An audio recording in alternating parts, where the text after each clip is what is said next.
आपको बोलेगा, क्या बोलेगा, अरे ये तो हारने वाला है, उसको क्यों वोट दोगे? ये गुमराह करने के लिए आएंगे, आपको बोलेंगे ये तो हारने वाला है, उसको क्यों वोट दोगे? हारने वालों को वोट देने से वोट खराब हो जाता है, ऐसा कहते हैं बीजेपी वाले। हारने वालों को वोट देने से वोट खराब हो जाता है। ये बाबा साहब आम्बेडकर का दिया हुआ वोट खराब नहीं होता है। अगर खराब हो गया होता तो हर साल वोट देने के लिए फिर वापस कैसे आता? ये खराब नहीं होता है। ये ऐसा मजबूत सिक्का है, खराब ही नहीं होता है। ये पिछले 75 साल से भारत सरकार के नोट खराब हो गए, मगर ये खराब नहीं हुआ है। ये वोट कभी खराब होता ही नहीं है। ये नया चुनाव आया कि नया होता है, चुनाव आया कि नया होता है, खराब होता ही नहीं है। तो ध्यान रखो, वोट कभी खराब, है बाबा साहब अम्बेडकर का दिया हुआ है, वोट कभी खराब होता नहीं है। मगर हमारे लोग गुमराह हो जाते हैं और क्या कहते हैं, जीतने वालों को वोट दे देते हैं। जीतने वालों को, पंडित जी को वोट दे देते हैं और देने के बाद पंडित जी के घर में जाते हैं कि पंडित जी हमने आपको भी वोट दिया था। तो पंडित जी पूछा कैसे? नहीं, आप जीतने वाले थे, आपके लोगों ने बताया कि जीतने वाले हैं, तो हमने सोचा चलो हम जीतने वाले को वोट दे देते हैं। तो पंडित जी ने हमारे आदमी को कहा तुम वोट देते तो भी हम जीतते, तुम वोट नहीं देते तो भी हम जीतते, क्योंकि तुम ही बता रहे हो कि हम जीतने वाले थे। जीतने वाले थे इसलिए वोट दिया तुमने। कहा क्या आप जीतने वाले थे इसलिए वोट दिया? तो कहा तुम्हारा हमारे लिए क्या उपयोग है, हम तो वैसे ही जीतने वाले थे। तुमने वोट नहीं दिया होता तो भी जीतने वाले थे, तुमने दिया तो एक हाथ दो वोट बढ़ गया हमारा, मगर वैसे ही हम जीतने वाले थे। तुम नहीं देते तो भी जीतने वाले थे। तो हमारा आदमी हंसते हंसते पंडित जी के घर में गया था और छोटा मुंह लेकर वापस आ गया। साला तो मान ही नहीं रहा हमारा उपकार, हमने वोट दिया उसका। हारने वालों को वोट दो तो कमजोर को वोट दोगे, ताकतवर बनेगा। ताकतवर बनने के बाद वो उसको टेलीफोन करेगा, इंस्पेक्टर को, चौकी इंचार्ज को इंस्पेक्टर करेगा, हेलो हेलो पासवान बोल रहा हूं। कौन? पासवान बोल रहा हूं।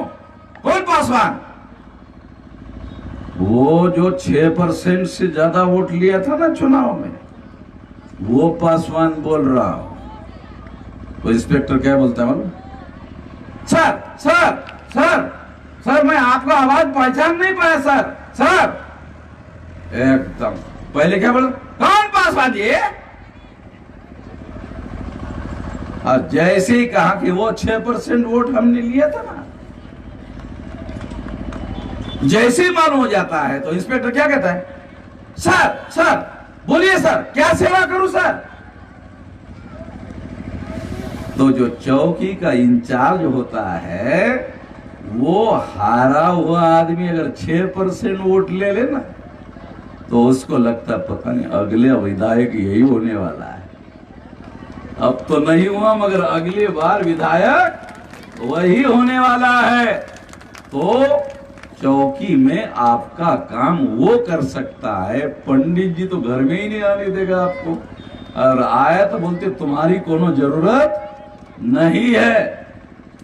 ध्यान रखना, गुमराह नहीं होना होगा, ये ध्यान रखना बहुत ज्यादा जरूरी है।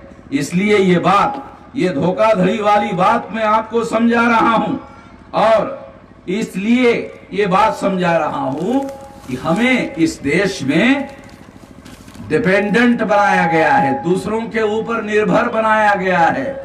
नरेंद्र मोदी कहता है कि देश तो आत्मनिर्भर होना चाहिए, मगर आप लोगों को उनके ऊपर निर्भर बना दिया है।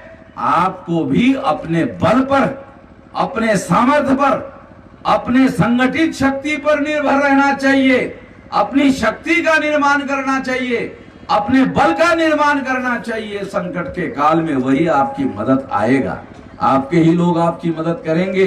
दूसरे लोग आपकी मदद करने वाले नहीं हैं। ये काम आपको उचित समय पर सोच कर करना होगा, ऐसा करना होगा। अब आखिरी दो बात कहता हूं। उत्तर प्रदेश में समाजवादी पार्टी कहती है कि हम अकेले ही बीजेपी को परास्त करने वाले हैं। गलत बात, नहीं हो सकता।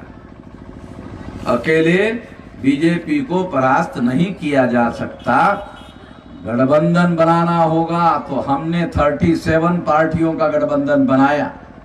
अगर इसमें समाजवादी शामिल होती है तो महागठबंधन होगा। अगर समाजवादी के बजाय कांग्रेस शामिल होती है तो महागठबंधन होगा, और महागठबंधन होते ही बीजेपी परास्त हो जाएगी। ऐसा करना होगा। इसलिए हमने ये रणनीति बनाई और महागठबंधन बनाकर चुनाव लड़ा जाएगा तो बीजेपी को परास्त किया जा सकता है। इस चुनाव में ये सेमीफाइनल है। अगर इसमें योगी को हरवा दिया गया 22 में, तो 2024 में मोदी को भी हरवाया जा सकता है। नहीं तो दिल्ली में नया संसद बन रहा है। आरएसएस ने नारा लगाया है, नए संसद में नया संविधान बनाकर जाएंगे। संविधान बदलने की बातें कर रहे हैं। इसलिए हम लोगों ने रणनीति बनाई, लड़ाई की रणनीति बनाई कि अपोजिशन पार्टी की यदि यूपी में सरकार बने, ध्यान रखो आखिरी बात, अगर उत्तर प्रदेश में यदि अपोजिशन की सरकार बने तो हमारे समर्थन के बगैर बनने वाली नहीं है। यदि अपोजिशन की यूपी में सरकार बनी तो हमारे समर्थन के बगैर बनने वाली नहीं है। ये ध्यान रखो, हमारे समर्थन के बगैर अगर अपोजिशन की सरकार बनी तो हमारे सपोर्ट के बगैर नहीं बनने वाली।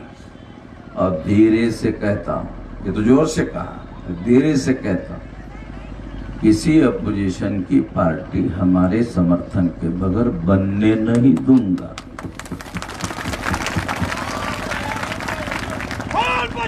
जो सरकार बनेगी वो हमारे ही समर्थन से बनेगी, अन्यथा नहीं बनने वाली है। ये ध्यान रखना होगा और इस बात को ध्यान में रखते हुए हम लोगों को काम करना होगा। इसी बात को कहते हुए अपनी बात समाप्त करता हूं। आपने भी बात ध्यान से सुनी, इसके लिए आभार, धन्यवाद।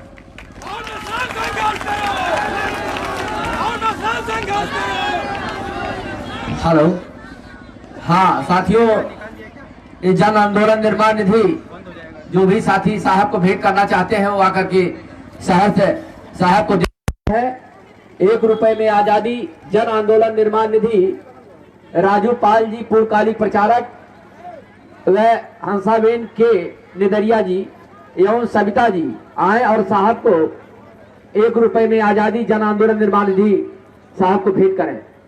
साथ ही साथ गीता भास्कर जी एवं हरिचंद भास्कर जी 1350 रुपया 1 रुपए में आजादी जन आंदोलन निर्माण निधि साहब को देना चाहते हैं। मैं चाहता हूं कि आप आए और साहब को भेंट करें। रमेश कुमार जी, सुरेंद्र कुमार, शैलेश कुमार कसया, ग्राम पोस्ट मेहदूपार, विकास खंड मेहदावल, साई सेवा संस्थान संत कबीर नगर। साहब को जन आंदोलन निर्माण निधि 1500 रुपये भेंट करना चाहते हैं। मैं चाहता हूं कि आप आए और साहब को जन आंदोलन निर्माण निधि के रूप में 1500 रुपये साहब को भेंट करें। रमेश जी, सुरेंद्र कुमार और शैलेश कुमार जी कसया, इनका नाम पोस्ट मेहदूपार। हाँ बेटा,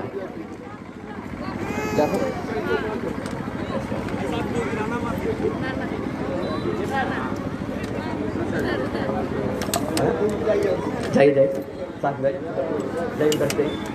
हाँ हाँ साहब को दीजिए, जाइए साहब को दीजिए।